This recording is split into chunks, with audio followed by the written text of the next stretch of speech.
You have invested so much time crafting just the perfect little Our Story section for your product packaging or your website. You might have even invested a lot of money, but there's one big problem. It doesn't tell a story. And what's worse than that, it doesn't communicate to your customer why they should care about your offering. But luckily for you, that's exactly what we're going to talk about in today's episode. Welcome to the Storytelling Lab, where we break down the art and science of storytelling. My name is Rain Bennett. I'm your host, and I'm a filmmaker and an author on a quest to understand how we can tell better stories so that we can do better work and make the world a better place. Each episode, I host one of the world's best storytellers to help you understand how to leverage storytelling to increase your sales, deepen your connections, and serve your audiences better. What's up, storytellers? Welcome back to the Storytelling Lab podcast. This is episode 175. There is a little thing that I like to do, a little series that I have in my life and on my TikTok channel, where when I'm browsing or perusing the aisles of a grocery store or something like that, I like to grab the products and look at the back of them. And most of them, or many of them, have an Our Story section. And I love to read those and tear them apart. And I started making videos about them last year or so. And my wife really likes it. Other people really like it. So I figured we would talk about it today because any opportunity, any place where you use copy in your marketing materials. So yes, in your product packaging, yes, on your website, your email newsletters, your pamphlets, your brochures, your business cards, whatever.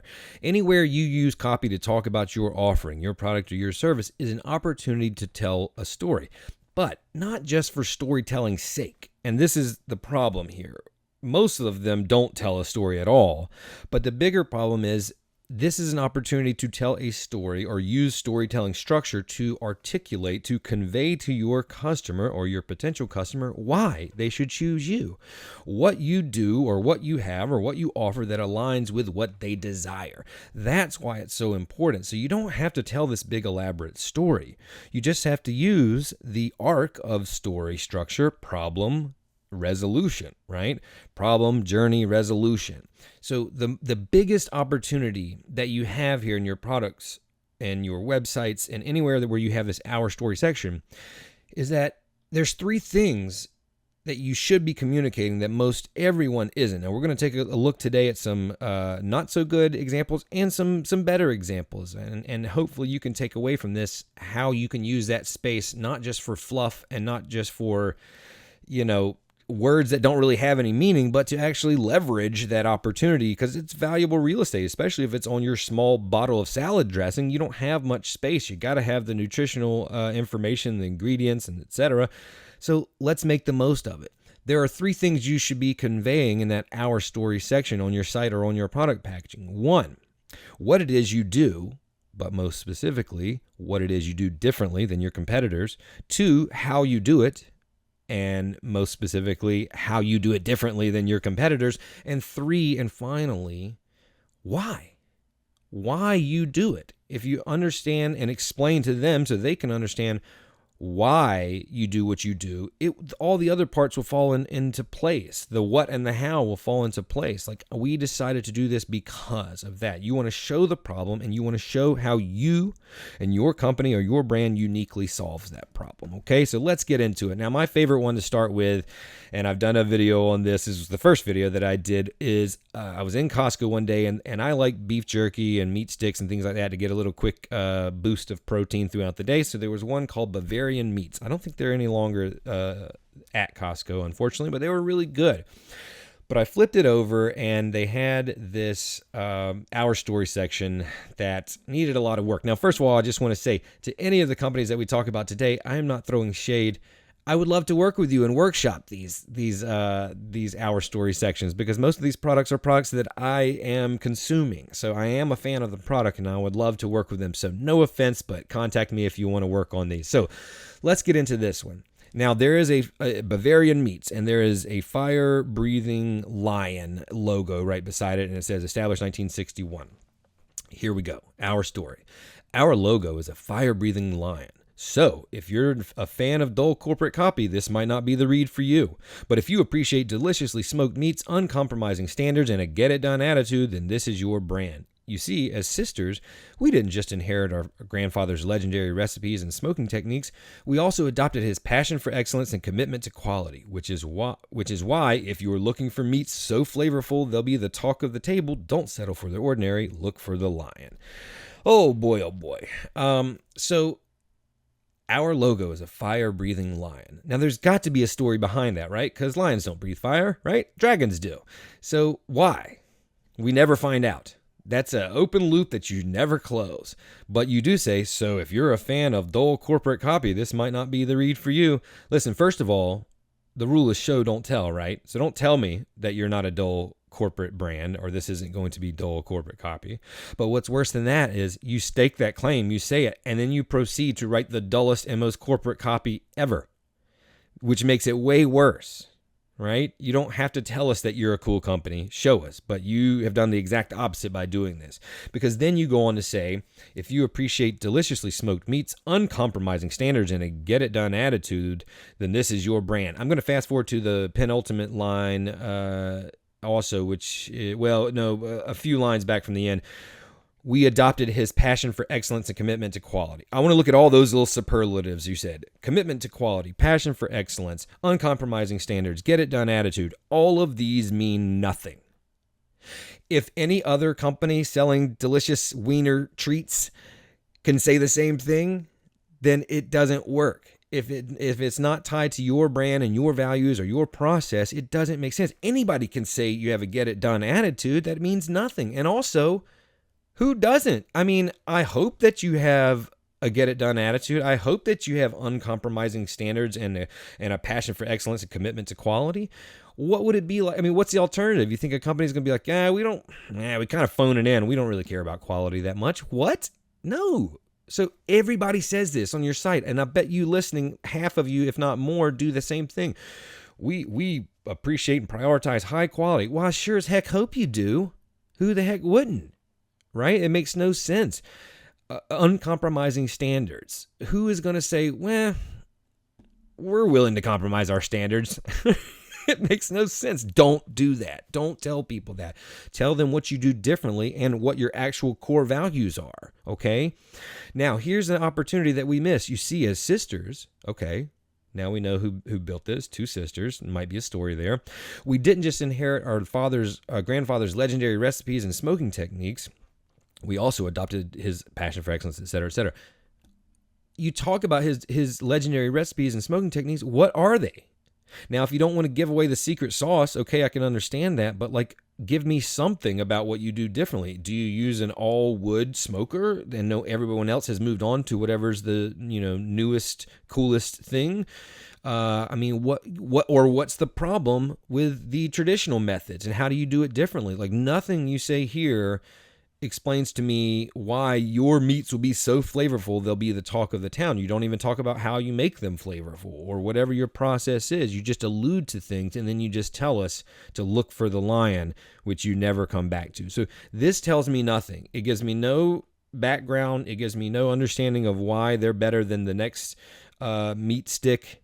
I know nothing about that. And then, like I said, the cardinal sin, you're telling me that you're cool without showing me that you're cool. So Bavarian meats, you can do better. And again, I would love to help you. Let's move on to Pennington products. This is like gardening supplies.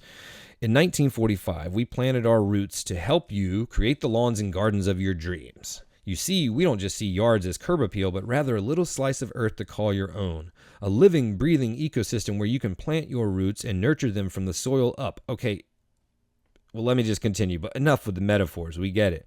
A space for creativity and celebration with those we love most. Whether it's seeds, soil, fertilizer, flowers, or bird feed, we believe our products should work with nature, not against it, the way Mother Nature intended. So I'm not going to be pedantic and critique like the fragments that they use at the end. I write like that sometimes, but they just don't make sense here when we're saying a living, breathing ecosystem, a space for creativity, in their own sentences. But I don't love how you're like, we planted our roots. You say that so much. You see, we don't see yards as curb appeal, but rather a little slice of earth to call your own. I don't understand how your product helps me call the slice of earth that I presumably own already, right? This is my yard. I don't understand how your product helps me do that or creates a breathing ecosystem where I can plant my roots. Like, how does your product do that? I don't understand. And then we try to get creative and clever again, whether it's seed, soil, fertilizer, flowers, or bird feed, like trying to play with the alliteration, but it's just a tongue twister. This is a big sin too. Do not sacrifice clarity for trying to be clever. This is not the place to be clever, because often it goes over people's heads, or it has opposite effect where it's just like, all right, you've used the planted your roots metaphor way too much. So this is all a bunch of fluff and absolutely tells me nothing about what the product is or what it does special. It just tells me seed, soil, fertilizer, or bird feed. We believe our product should work with nature, not against it. Totally don't understand that. How do flowers work against nature? Or does fertilizer work with nature? I'm not sure exactly what you're implying there, the way Mother Nature intended, and also just saying nature twice within 6 words that's personally a little annoying to me. Anyways, Penningtons, I get no story here. There was no problem. There was no information. Let's not forget, yes, you're talking about yourself, but the goal is to do it in a way that the audience understands why this product or service speaks to them. And there is information you have to get across, but you do it through a story that connects to the audience so that they actually receive that information. It's not just to talk about yourself, but this doesn't even talk about themselves. It just talks about concepts. So again, I am lost with that. Let's move on to one that I found on a bourbon bottle, Angel's Envy, which is high quality bourbon, really good. After 40 years spent upholding bourbon's strict traditions and heritage, our master distiller decided to do something new. Lincoln Henderson began with an exceptional Kentucky straight bourbon and finished it in ruby port wine barrels for up to 6 months, resulting in a whiskey of unprecedented smoothness and character. This unique process imbues the spirit with flavors of vanilla, ripe fruit, maple syrup, toast, and bitter chocolate for an unconventionally delicious finish. This is pretty daggone good. You do explain the problem, but you don't really tell me what bourbon's strict traditions and heritage are. I get that you're doing something new, and I can assume that, since you say that you finished it for up to 6 months, is that the thing that's disrupting the status quo, or was it the ruby port wine barrels that's disrupting the status quo, or both? And if so, what is the traditional method? But listen, they tell me what flavors I can expect. They tell me it's smooth and what did they say? Delicious, unconventionally and unprecedented. Again, those don't mean anything unless you explain to me why it's unconventional and unprecedented. You kind of allude to it, but there is space on this it's a little, two-sided card that is tied around the top of the bottle, and there is enough space for one more sentence. And I think if that one more sentence was there that just explained why they went against the grain, it just says, after 40 years spent upholding their strict traditions, master distiller decided to try something new. I would love to hear why, what made the change. That would really land the plane. And if you could explain what the strict traditions were, I can put it together, but it's an assumption. So this is pretty daggone good. There is no 10 out of 10 in my opinion, because that would be perfect, but I think this would be an 8, and if they finish that one sentence, I think it could be a 9. Here is one from Mayorga Organics. It's also in Costco. Shout out to Costco. They did not sponsor this. They should be paying me. It's a coffee bean that I get in Costco from Cuba. As a child in Nicaragua, Martin Mayorga spent time in cigar factories with his father, interacting with Cuban cigar makers who had fled Castro's government. Ooh, spicy. He recalled the men playing dominoes, talking about their plight upon leaving their home country, and drinking a distinctly dark, syrupy coffee. Later on, when the Mayorga family moved to the U.S., Martin was able to appreciate firsthand this rich coffee while spending time with Cuban immigrants in Miami. Using our signature Latin slow roasting process, we are able to achieve a Cuban-style profile by roasting coffees from Peru, Honduras, and Nicaragua.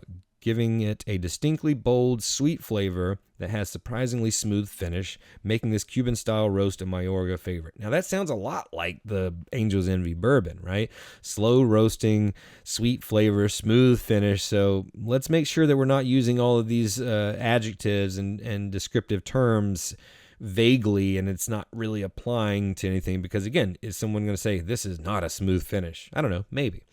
This was very rich in storytelling at the beginning. I mean, the tying into Castro and the cigars, which is obviously very Cuban, distinctly dark syrupy coffee. Like, if that's what we're looking for, I just would like to know what's different in, I guess, traditional coffee or other coffees. But in terms of storytelling, this was really rich and intriguing. I would give it an 8.5. I do feel like there's something still missing using our signature Latin slow roasting process. Maybe a little bit more about what's Latin about the process. Like, and I don't know, I might be wrong here, but do other coffee companies fast roast? I don't know. So that would be, and that might be my ignorance, but that's the last little piece that I think I'm missing is, like, exactly what's different about it, and maybe why Martin Mayorga wanted to do this. He grew up spent time at cigar factories with his father, so I love that. It's a little family. A lot of these Our Story section use the family tie, you'll see, but it doesn't always work. But this is interesting. I think I could go for this. The next one I have is Yeti, the coolers. In 2006, our founders, brothers Roy and Ryan Siders, set out to build a cooler without compromise. We don't compromise, right? We've heard that already. They were tired of handles breaking apart, latches snapping off, and lids caving in year after year. So they engineered the toughest one they could imagine, the Tundra Cooler. And since then, they've designed even more products to stand up to the hazards of the wild, just like this Rambler drinkware. Okay, what I love about this is you establish the problem, and it's one that we can all empathize with and understand. Cheap coolers that fall apart year after year, the handles breaking off. We've all experienced that. So they're basically saying this is why you should pay $300 for our coolers, because maybe you'll keep them for 10 years instead of having to replace them every other year. They start off strong with the first two sentences, and then the last two, or the last one, it just kind of falls off. They don't really land the plane. So they engineered the toughest one they could imagine. Yeah, like how? Like, did they use something different, a different material or different process? Again, I know it's a thin line between giving away your secrets, but execution is everything. And just having me understand how it's done so I could justify that higher cost would be helpful. Not just that you made it tough, because anybody could say that, right? But then that last part of that last line, and since then they've designed even more products to stand up to the hazards of the wilds. It started off strong. It illustrated the problem that you tried to solve, and that was helpful. But otherwise, it didn't give me too much. This next one is a sauce from a cheese shop in Williamsburg, a house-made dressing that my wife told me about, because when she went to William and Mary, she used to love this, and so she got it, and we have it at our house. You can put it on sandwiches. Tom and Mary Ellen Power opened the cheese shop in 1971. It was a small shop, but the inventory was top quality: cheese, freshly baked bread, charcuterie, and wine. Soon after the opening, they added sandwiches to the menu, and Mary Ellen created her own secret recipe for the house dressing. Now a third-generation business, we've proudly served Williamsburg and the Tidewater region for 50 years. Some say our sandwiches have sustained William and Mary students for decades, and most will agree that it's the house dressing that brings them back. We are pleased to offer you our originally family recipe and are grateful for 50 years of business. The Power family. I really like this. I think cute that you used humor to say that, the part about they've sustained William and Mary students for decades. They really made it about the people. They talked about themselves, but we are pleased to offer you our original family recipe. They give you the background. A lot of people will say we use top quality ingredients, but they give you the story. Again,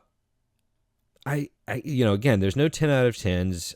I would give this a 9. I do feel like there's something missing.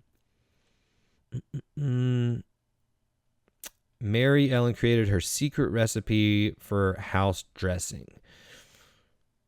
I think that what's missing is the problem. So maybe not a 9, but it is good storytelling. It did play to the audience. It did still talk about themselves, maybe a little bit too much about we're a third-generation business. We've been serving for 50 years. You're kind of being redundant there. We opened in 1971. Yeah, don't like that. Ooh, we're losing some points here, cheese shop. But I think that's what's majorly missing is like, okay, what are you doing differently than any other cheese shop? You've been around longer, and you create sandwiches, but that's the last part I would like to see is what is the problem that you're solving? All right, I'm going to shift to two websites before we go because they have a little bit more space for copy. Now, the first one I found is a place where we go for our Christmas trees and like pumpkin patch. It's called Phillips Farms here in North Carolina. Phillips Farms is proud of its long history and family ownership, where you see that again, and quality farm products serving Central North Carolina for over 100 years. Lee Phillips, the current owner, purchased Phillips Farms from his grandfather's estate, William Busby Ennis, in 1976. Then over 30 years later, it was Lee's son, Michael's turn to reinvent the estate. Didn't hear how Lee reinvented it, but I guess they allude to it. In 2008, Michael took the risk of a lifetime and dropped out of college, of his college program to return to the farm. His idea, a family park that all of the families in the Triangle could head to for a great day of outdoor fun. Over 20 years later, Michael and Melissa Phillips have expanded the original fun park to include myriad ways for families to enjoy making memories on the farm through every season. So we see how he reinvented it. I don't really see the problem. I mean, you could say something about family farms. You know, everybody knows we're kind of losing them, and they wanted to uphold it, so they had to make a change. We could kind of put that together. We talk a lot about ourselves here with all the owners. And again, it is our story, but remember, we're trying to do it to play to the audience. So I would spend more time on what it offers. We just kind of are vague about it's a family park that you know, families can use in the season, but it doesn't tell me what, you know, obviously if I'm at their website, I'll see what they have.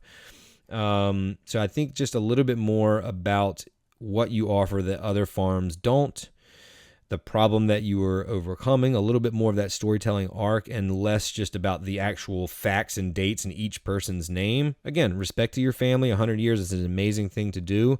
We just have a lot of like Lee Phillips, William Busby Ennis, Lee's son Michael and Melissa. So it's just a lot of the super detailed, nuanced facts of the family. Otherwise, pretty daggone good. Okay, so this last one I'm going to land on for today is from a friend of mine, actually. Some of you may know, many of you probably don't, that I coach a U7 rec soccer team that my daughter plays on. I've coached them since they were like 4. And one of my players is friends with my daughter, and then his younger brother is friends with my younger son. So both sets of kids are friends with each other. We had a play date with the family. We're friends with the parents. And I found out a little bit about what the dad, Dylan, did. And he owns a company called Greasecycle in Raleigh, North Carolina. So I was checking out the website and I saw their Our Story section, and I was pretty daggone impressed. And I told them at the soccer game this weekend.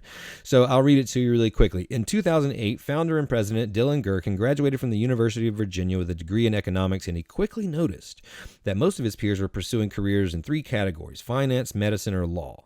Dylan knew he wanted to do something that all of those other people weren't. So after a year of searching for something that called to him, Dylan set out to start a waste-related business with a specific focus on helping conserve resources and build sustainability.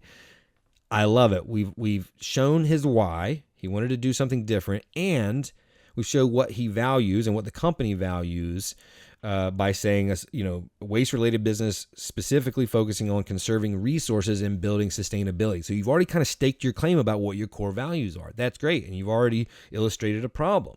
So now we're still back to the storytelling. In 2009, so the year later, Dylan started Greasecycle with a windowless van, a few blank contracts that he whipped up from his old college laptop, and a hunger to get all the grease in the neighborhood. In 2012, Greasecycle built its own processing facility in East Raleigh and has continued to expand, grow, and revolutionize the industry. What started off as a lofty dream has turned into a reality. Today, Greasecycle employs almost 50 employees and services most of the Southeast. Within a decade, Greasecycle went from just one man doing sales, accounting, collections, and morphed into a company with strong values, a fantastic team, a fleet of service vehicles, all with windows, of course, and thousands of loyal customers. It is a dirty, smelly, and unglamorous job, but it is meaningful work. Turning insidious waste streams into valuable, low-carbon, sustainable resources brings our team great pride. Call us crazy, but we love turning gross into gold. Now, I already talked about the problem in the first paragraph. It's okay for you to, I've kind of been tough on people saying we have 50 employees. We've been around 100 years. Like, how many people work for you and how long you've been around doesn't matter unless it's relevant to the story. So I get that you want to show people that you've grown and you're big because that's social proof, right? That's when they're looking to decide who to work with, understanding you've been around for a while and that you're successful and that you're growing, not shrinking. It conveys that. But it needs to be tied to the story. And Greasecycle does this perfectly. So he started off with one person and with a vision. So that's our hero, right? This is really good storytelling. And they have a problem that they're trying to solve. And also it's a hero that's kind of, the odds are against him. One person with a windowless van, right? Few blank contracts that he whipped up in his old college, but a hunger to get all the grease in the neighborhood. Like that is someone we can relate to. And most importantly, we want to root for. Okay, that's a good cause that they are serving, and the odds are stacked against them, and they're going for it, and then they grew. So when you say in 2012 we built our own processing facility, yeah, you show us that you're growing, but it also is tied to the story. Now, the best part, so you continue to talk about that. You use a little humor with all of them. The new fleet has windows, of course, wink, wink. So that's cute. And you continue to talk about that you have 50 employees and service most of the Southeast. So this is what I mentioned earlier about delivering information through the story. You are telling them that you service all this area, right? That is information you want to get across. You are telling them that you have your own processing facility, but it is woven into the narrative. That's why it works so much better than just, we've been around 50 years. Here's who started it, the brothers, the sisters, whatever. And then lastly, this is why I love this one so much. It lands the plane by going back and not talking about us. They are talking about us, but in a way that they're illustrating their why again and what they solve and the problem that they solve uniquely, how they uniquely solve it.